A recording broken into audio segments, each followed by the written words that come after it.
Hello law learners. तो आज एक टॉपिक है हमारा डिस्चार्ज बाय ब्रीच।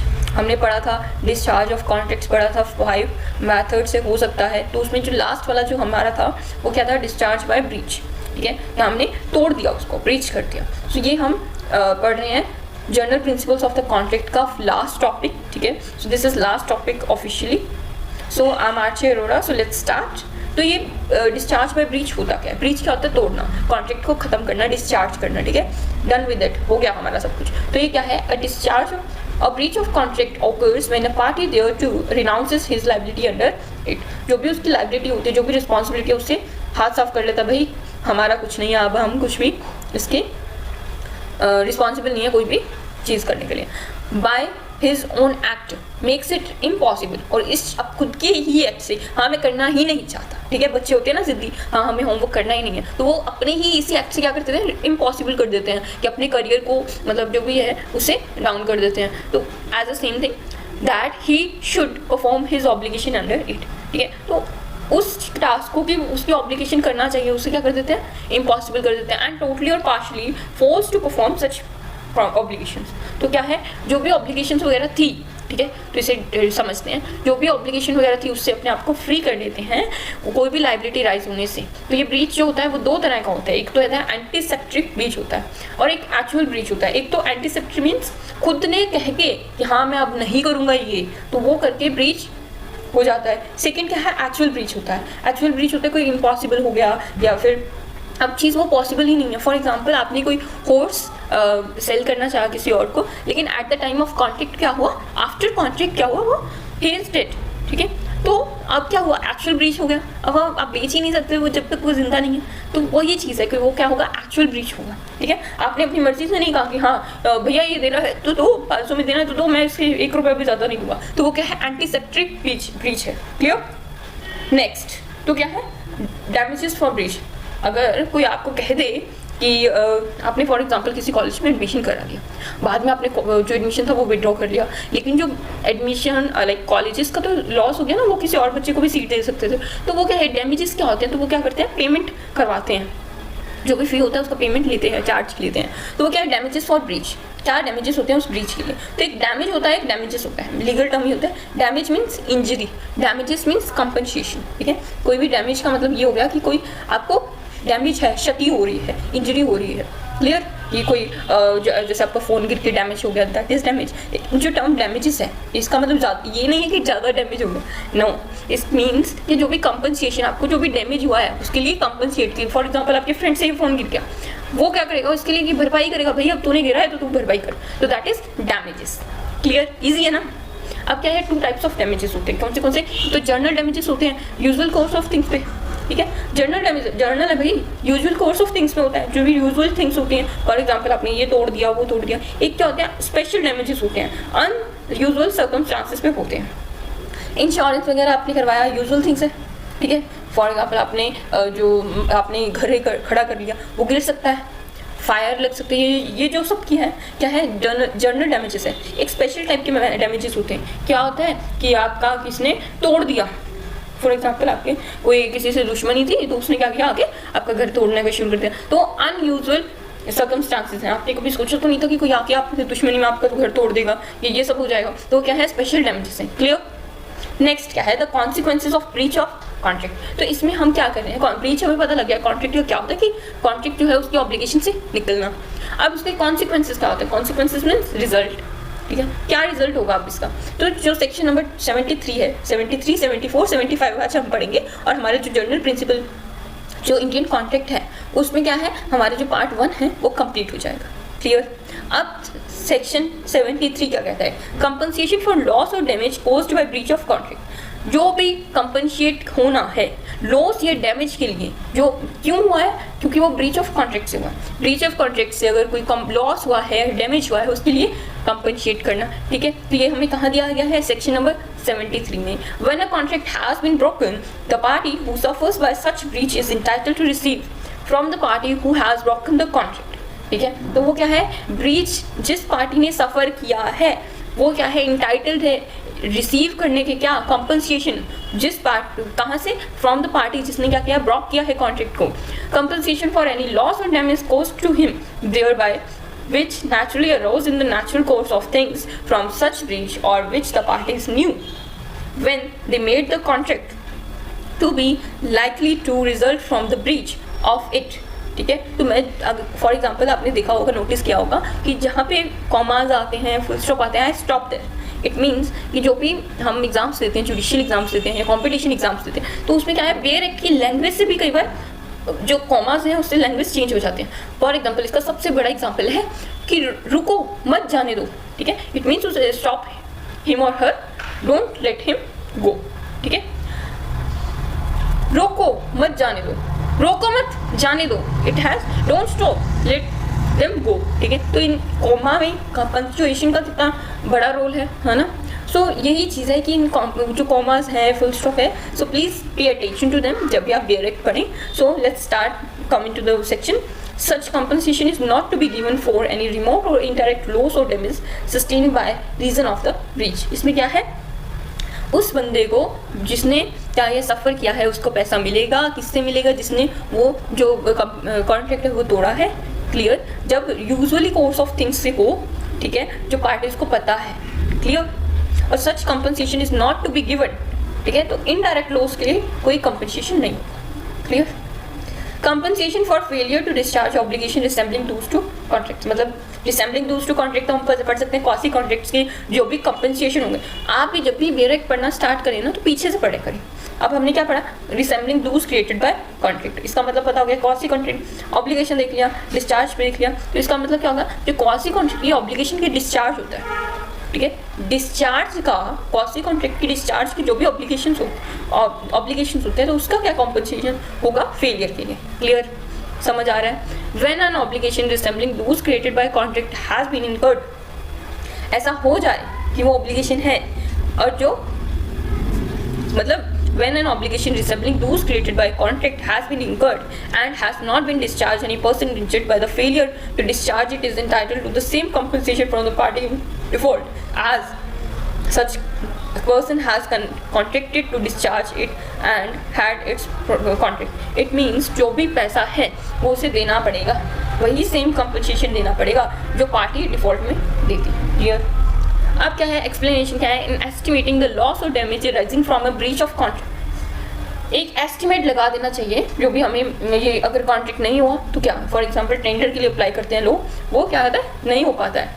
क्लियर, तो उसमें क्या होता है, that the means which exist by of remedying और the inconvenience caused by non performance of the contract must be taken into account. तो ये जो इनकन्वीनियंस होगी वो वो कॉन्ट्रैक्ट के एक्ट मतलब नॉन परफॉर्मेंस से, तो वो क्या है, उसे भी कॉन्ट्रैक्ट में अकाउंट में लेना पड़ेगा. क्लियर, समझ आ रहे हैं कि अगर फॉर एग्जांपल आपने मंगाया, ऑर्डर किया अमेजोन से ड्रेस फॉर योर वेडिंग, ठीक है, लेकिन वो आई नहीं, आपके बाद में आई आपकी वेडिंग की, तो आपको क्या है, उस कॉन्ट्रैक्ट के ना आने पर शो तो करना था, पहले आ जाएगा 10 दिन, आया 10 दिन 12 दिन बाद, तो ये तो गलती हो गई ना. तो उस नॉन परफॉर्मेंस के लिए आपको जो भी कॉन्ट्रैक्ट हुआ तो वो क्या है, इनकन्वीनियंस की रेमेडी आपको देनी पड़ेगी. फॉर एग्जांपल एयरपोर्ट्स पे बेस्ट एग्जांपल है कि अगर एयरपोर्ट पे आपका ओवरलोड होने पे, ओवर बुकिंग होने पे क्या होता है, आपकी जो फ्लाइट है वो 3 घंटे डिले कर दी जाती है, मतलब जो नेक्स्ट फ्लाइट है उसमें, तो आपको वो कंपनसेशन देते हैं. किसका, जो भी टिकट प्राइस होता है प्लस 10,000 ऐसे करके कुछ आपको कंपनसेशन मिलता है, तो वो इसी एक्ट के अंडर मिलता है. क्लियर, तो a contract illustration best part of the day. ठीक है, lecture. A contracts to sell and deliver to B on the 1st of January certain cloth which B intends to manufacture into the caps of a particular kind for which there is no demand except this season. ठीक है, इतना पढ़ लिया, इतना समझते हैं. A ने B से कॉन्ट्रैक्ट किया एक सर्टेन टाइप के क्लोथ को बेचने का, जिससे क्या बनती थी, कैप्स बनती थी. ठीक है, और उन कैप्स की क्या कभी डिमांड और कभी नहीं होती थी, जब सिर्फ उसी सीजन पे. ठीक है, जब मतलब चाहिए तभी हमें चाहिए, वो बात है. The cloth is not delivered till after the appointed time, जो भी टाइम दिया था उसमें मिला ही नहीं. And too late to be used that year in making caps, पहुंचा ही नहीं, रॉ मटेरियल नहीं पहुंचा, आप कैसे प्रोडक्शन करोगे. ठीक है, तो वो बहुत लेट पहुंचा. B is entitled to recover from A by the way of compensation. अब जो बी है वो क्या है, मांग सकता है, भाई मेरा तुम्हारे कारण इतना घाटा हो गया, इतना लॉस हो गया, तो वो कंपनसेशन मांग सकता है। The difference between the contract price of the cloth and its market price at the delivery of time of delivery, but not the profit which he accepted to obtain from by making caps, not the expenses which he has been put into in the preparation of the manufacture। तो इसमें क्या बताया गया है कि जो contract का price है, ठीक है, उसमें और जो मार्केट प्राइस है at the time of delivery में, अगर उसमें डिफरेंस है, ठीक है, तो वो दे देगा कंपनसेशन में। लेकिन ऐसा इतना बड़ा वो पीछे जाकर नहीं देगा, वो एक्सपेंस नहीं देगा कि वो जो बी है वो कैप्स बनाता, वो बेचता, इतना प्रॉफिट होता, तो वो जो भी है वो उसका नहीं देगा। क्लियर?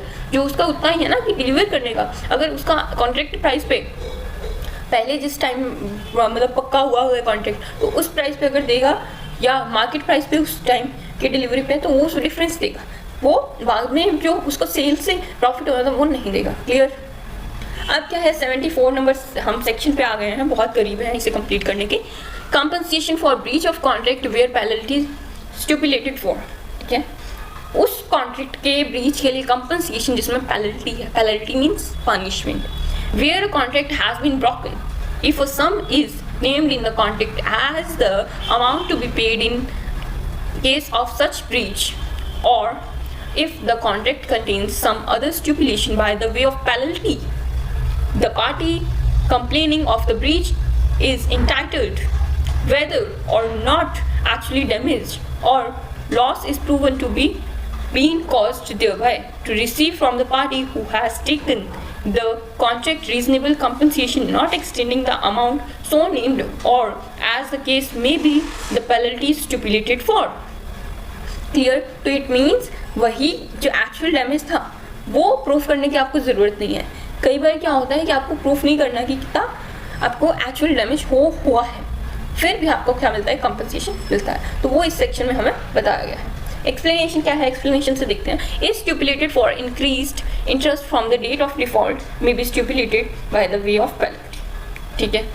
एक्सेप्शन, एक्सेप्शन हम whether any person entered into any bail bound, recognized or other instrument of the same nature, or under the provisions of any law, or under the order of two central government or any state government gives any bond for the performance of any public duty or in act which the public are interested, he shall be upon the breach of reason of contract or of such instrument to pay the whole sum amount mentioned therein। तो इसमें क्या है, अगर कोई public duty का काम हो तो उसमें क्या है, फुल आपको सम पे करना पड़ता है, क्योंकि उसमें मेंशन है, क्योंकि वो पब्लिक पॉलिसी का, पब्लिक ड्यूटी का एक्ट आता है। क्लियर?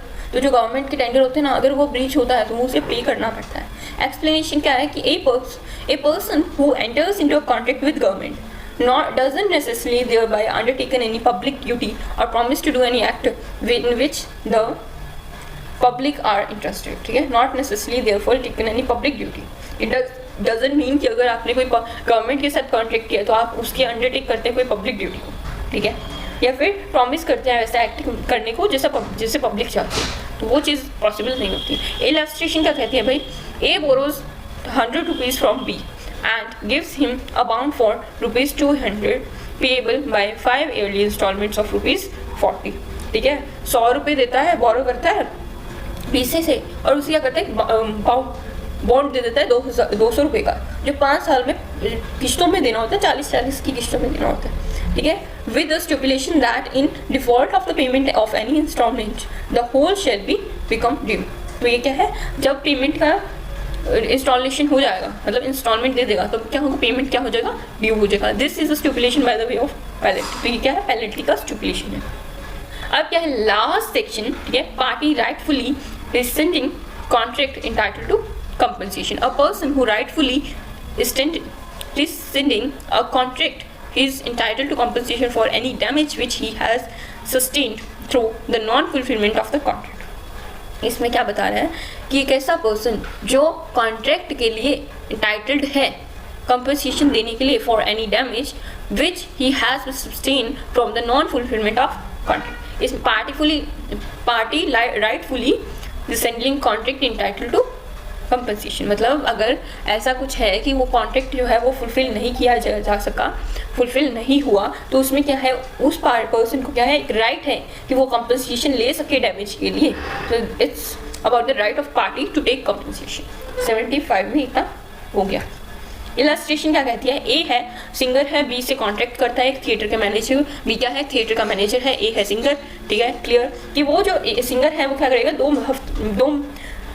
दो दिनों के लिए एक हफ्ते में गाएगा अगले 2 महीने के लिए, क्लियर, हफ्ते में 2 दिन 2 महीने के लिए वो गाएगा। A B engages to pay her 100 rupees for each night's performance, मतलब 100 रुपये वो हर नाइट की परफॉर्मेंस के लिए देता था, मतलब एक हफ्ते में 200 रुपये कमा रहा था और 2 महीने में कितने होते हैं, 8 होते हैं, 8 मतलब 8 दिन वो परफॉर्म करेगा तो कितना हुआ, 1600 रुपये वो कमा रहा है, clear.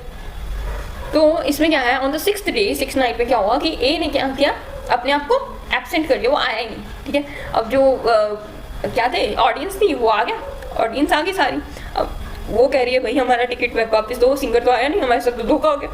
B in consequence rescinds the contract, इसमें क्या किया उसने कॉन्ट्रैक्ट को खत्म कर दिया। B is entitled to claim compensation, B जो है वो कंपनसेशन का क्लेम करेगा, भाई मेरा तो सर फूटते फूटते बचा है, इतना टमाटर फेंके लोगों ने, तो वो चीज़ है कंपनसेशन उसको देना पड़ेगा for the damage he has sustain from the non fulfilment of contract. क्यों, क्योंकि उसको बहुत डैमेज हुआ, उसकी तो जान बची है कॉन्ट्रैक्ट की नॉन फुलफिलमेंट के कारण। तो ये चीज़ है, ये हमने अभी पढ़ा ना, ठीक है, पढ़ा क्या, पार्टी जिसको कॉन्ट्रैक्ट नहीं हुआ, नॉन फुलफिलमेंट ऑफ कॉन्ट्रैक्ट के लिए जो कॉम्पनसेशन है उसका राइट है, तो ये चीज़ है, क्लियर। हमारे सेक्शंस तो हो गए कंप्लीट, क्लियर। अब क्या है, डॉक्ट्राइन ऑफ फ्रस्ट्रेशन है, ये जो है डायरेक्ट क्वेश्चन आ जाता है, ठीक है। तो ये पढ़ते हैं क्या होता है फ्रस्ट्रेशन, क्या होता है, एक यूजुअल मैनर में फ्रस्ट्रेशन क्या होता है, हम जब स्ट्रेस होते हैं, फ्रस्ट्रेट हो जाते हैं बहुत ज़्यादा, एक नॉर्मल सा वर्ड है ये कि ज़्यादा तनाव में आ जाना, तो वो ये कि ऐसा क्या है कि कॉन्ट्रैक्ट भी कभी तनाव में आता है, तो वो चीज़ है।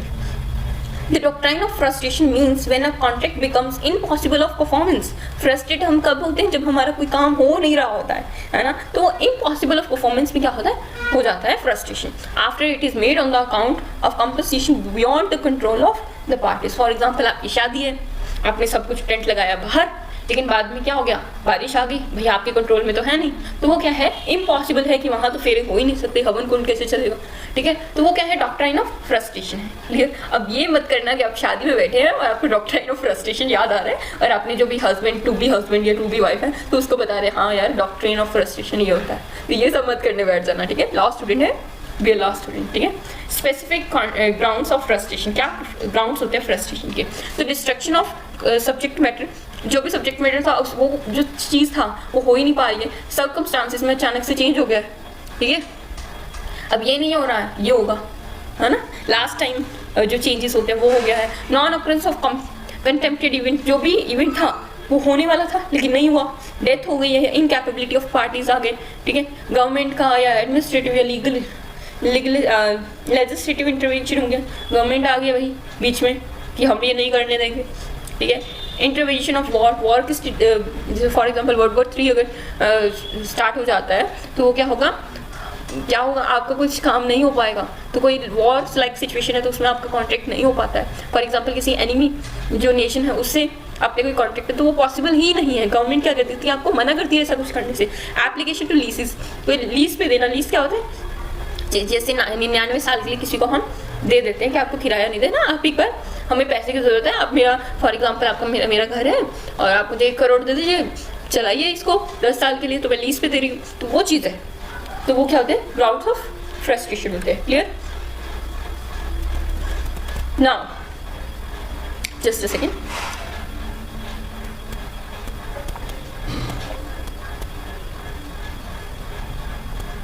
नाउ इफेक्ट्स ऑफ फ्रस्ट्रेशन क्या होता है, frustration should not be self inducted नहीं होना चाहिए, भाई मुझे लग रहा है नहीं होगा, तो खुद नेगेटिव टॉक कर रहे हैं और सामने वाले तो कह रहे हैं कि भाई हो जाएगा, मैं अभी इंतजाम कर देता हूँ, सब कुछ अंदर हो जाएगा।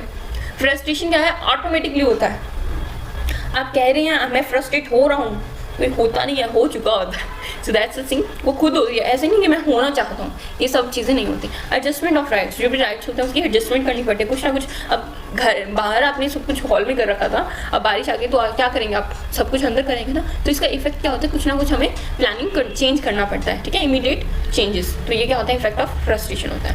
So thank you. अब हमने क्या पढ़ा, हमने 3 सेक्शंस कवर किए, 73, 74 और 75, ठीक है, जो किससे डील करते थे, डिस्चार्ज बाय ब्रीच, ठीक है। फिर हमने पढ़ा, क्या पढ़ा, डॉक्ट्रिन ऑफ फ्रस्ट्रेशन पढ़ा। क्या पढ़ा उसमें? स्पेसिफिक ग्राउंड्स ऑफ फ्रस्ट्रेशन पढ़े, इफेक्ट्स ऑफ फ्रस्ट्रेशन पढ़े। अभी तक तो आपको एग्जाम्पल से याद हो गए होंगे अच्छे से, है ना। सो आपको क्या करना है, this is by the way last video clear, but हमारे जो टॉपिक्स हैं वो क्लियर हो गए हैं। Now you will get a video, revision video, next video, and वो हम उसमें रिवीजन करेंगे थ्रू एमसीक्यूज। आपके लिए काफ़ी एमसीक्यूज आएंगे, इट्स 100+ लाने की कोशिश करूँगी मैं। And after that we will have a surprise lecture. So वो आपका बहुत ही जितना भी पढ़ा है ना, उसे आपने पेपर पे प्रेजेंट कैसे करना है उस पर है। For that let me reveal that कि हम आंसर राइटिंग पे I will bring a video on answer writing for you, ठीक है। So stay tuned. अभी हाँ आपके टॉपिक्स कंप्लीट हो गए हैं, लेकिन रिवीजन करना इंपॉर्टेंट है। And with that revision video आपको जो उसके डिस्क्रिप्शन में वहाँ पे आपको एक फाइल मिल जाएगी दैट फॉर द प्रॉपर जो स्टार्टिंग से हमने फर्स्ट लेक्चर से जो भी पढ़ा है उसका जो भी कंटेंट है आपको PDF फॉर्मेट में मिल जाएगा, ताकि आप प्रिंट करवा सकें उन नोट्स को। फॉर एग्जांपल आपने ये नहीं किया है, आपने नहीं लिखे हैं अपने नोट्स हैंड रिटन, कई बार टाइम नहीं होता, कई बार हम लेजीनेस के कारण नहीं लिख पाते, तो कोई बात नहीं, सबको दूसरा मौका मिलना चाहिए। तो ये जो है आप नोट्स हैं आप प्रिंट करवा सकते हैं, take your PDF in your phone और हैंडी PDF रखें, ताकि हमारा जो मोटिव है ना कि हम पढ़ें, अच्छे से पढ़ें, तो वो कंप्लीट होना चाहिए। तो वो इसलिए आपको एक PDF मिल जाएगी, उसमें सब कुछ प्रिंटेड आप करा सकेंगे, और साथ में क्या होगा, एक आंसर राइटिंग पे वीडियो होगा। Okay, so thank you so much.